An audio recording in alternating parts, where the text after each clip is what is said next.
Ako si Bika, isang OFW na nakikipagsapalaran dito sa Dubai. Tamad pero mataas ang pangarap. Ikaw din ba, pag day off mo kinabukasan tapos matutulog ka ng late, tapos gigising ka ang aga-aga pa, taktin na yan. Tapos hindi ka na nga pala sanay matulog ng maaga, panay madaling araw na ang tulog mo kahit ang pasok mo ang aga-aga pa.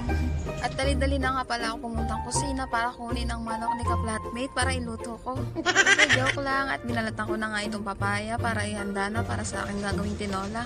At nilinis ko na rin ang bawat gilid ng stove. Agad ko na nga rin pala kinuha ang kawali at pinrito itong manok bago ko nga pala ito gawing tinola. At di ko nga alam ano ba talagang mauna, bawang ba o sibuyas, kaya ito pinagsabay ko na lahat. Oh my God! Halo ko na nga pala itong bawang sibuyas at luya. Nakaready na rin pala ang mga sangkap. Katapos ko nga ginisa, nilagay ko na pala ang manok. Sinabay ko na rin ang papaya para sabay silang lumambot.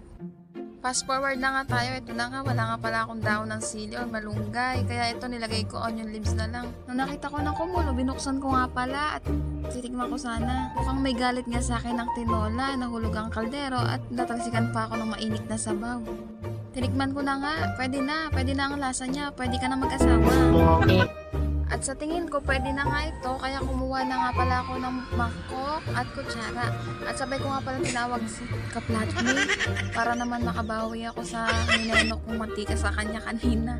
Syempre, sekretang natin yun. Ito na nga, sabay